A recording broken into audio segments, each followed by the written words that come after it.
Fonua.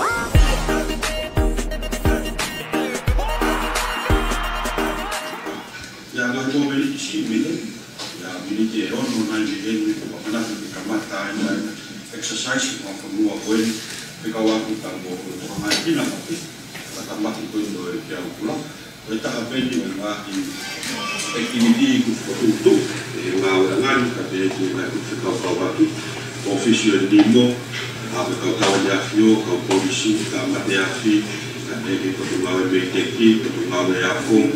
Tapi apa fokus di kakai, o Fonua kata apa itu di tanah Fonua atau mereka pernah coba pakai digital exercise di tengah itu kalau fatama dia pula.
Tau ko kalama exercise ko ni ai tau te fito ben me te faaki ko ni fa matala ya fa to kala ko ni te ngai te ura ko ya ngai ni a fo tunga e fa ko fatomia yo no fa ka o moatu ai tau na ni a fa ka o morea te fa ta mak fa ka natura ta tau ai pe he pe au kula ko mo fuite ko sai kolone yo ngai ha ke o natura ko pau pe ke mau ongo na to ko mau leo le kai no hoko ai mai fata maki ko ni ka pate mo whakatoka ngai ane hoko mai ai whakatoka Afrika uaki mo fika ua ko kakano ia ko ngai fikau ko ia ko nga unu whakawange wame ki loto Fonua e ko feitu malunga nge o whakate fito pe me te pāgoni ai mo ngafi o hangena tau au sia ko toa e au tahanima o Sanuari.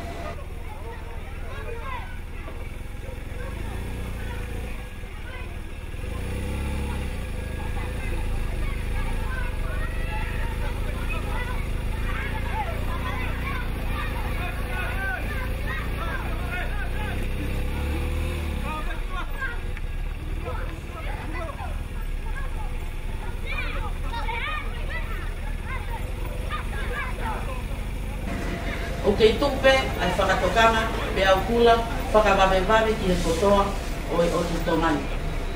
Whakatatau ki he le kooti ai mea fuatahi i wawau, niwa tokitapu, o niwa fo'ou.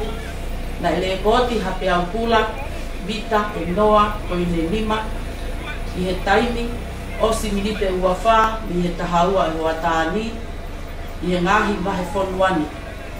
Pea o malawa pe ia, e toi maulunga ame, i ha ngahi pe i tuu, i ha moha ngahi ma tā whangakehe i he otu tongani. Oku kei o atu ai pen, ai wharei, i he takai kotoa, e mou nofo mau, ki loto Fonua, te ki ha wheitu maulunga. Whakaama mai pen, e toi o atu pe, ha ngahi, whakaititi.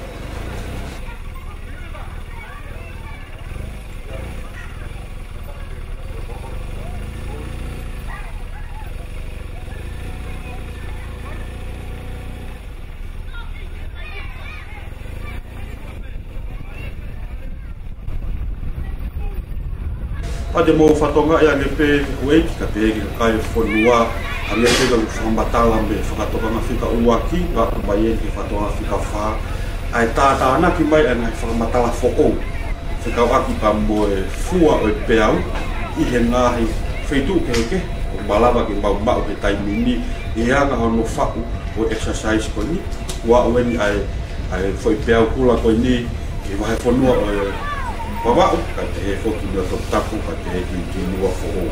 Pea aku e pehea I pe a anga o e whakahoko ngā ue I he taimi koe o hoko mo oni mai ai a whakatamaki te me whakatupunga ha pe au kura.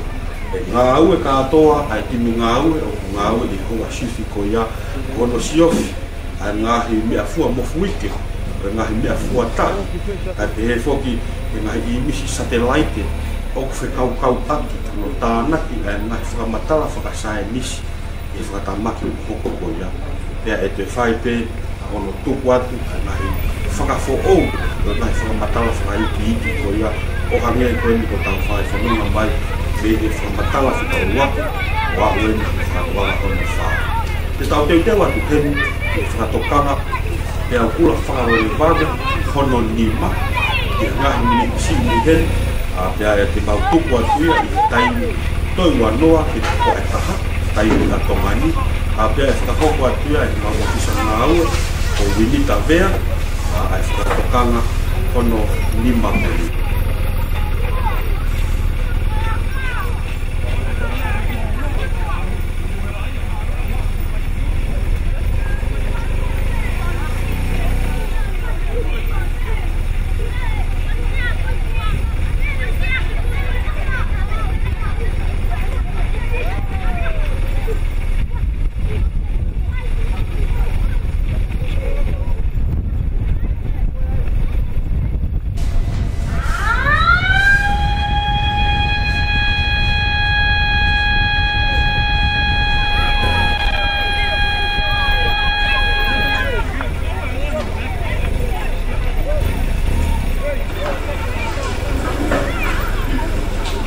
Whakatokanga pe a kula whakawaiwawe hono dima.